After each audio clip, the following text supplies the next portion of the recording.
Well, certainly GraniteGrok found out some of how you feel as we had filed our right to know request against Department of Environmental Services, the Department of IT, and one day we had a little chat with the Commissioner of DES, and and also with the top lawyer of DES. So there is a little bit of, can the ordinary citizen deal with those agencies?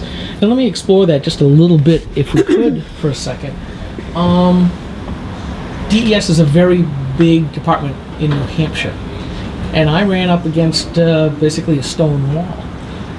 Is there something that they won't let you touch that stone wall? Don't you dare move that stone wall. Well, certainly if it's on my, especially if it's on my property. But as far as the virtual stone wall, and I felt it, I ran into it, my nose still hurts. You mentioned that you've been not exactly enamored of state agencies. Is there something that you would do with DES or any other agency to make them more responsible to the citizens, instead of saying, we're state government and we're here to help you our way? Well, DES is sort of its own situation in that only 10 to 12% of its total budget comes from the general fund. The balance of their monies come from grants, federal grants, fees, fines, permits, and those sorts of things.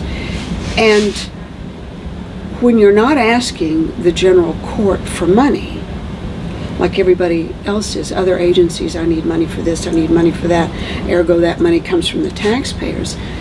If you're not asking them for money and instead you're saying, don't worry about it, I'm okay, then you're pretty much going to be left alone.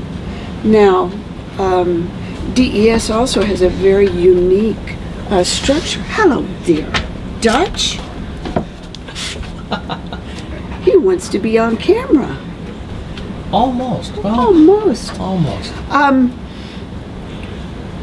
DES has within it, and I absolutely will swear to this, some extraordinary folks.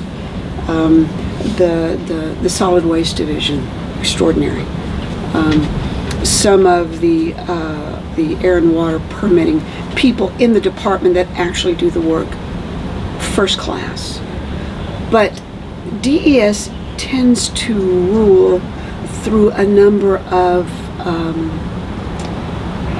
boards composed of members of a particular universe, like the various water boards that serve as the point of contact for a citizen, because most of them are volunteers serving on these boards.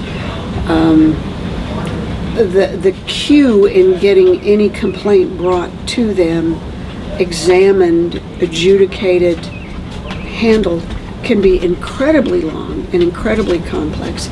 And if you're someone else who's busy with a life, finding the time to accomplish it is very difficult. So whether that's intentional or not, I don't know. Whether it's just become incredibly useful to operate that way, I don't know. But it's an agency that doesn't have any accountability.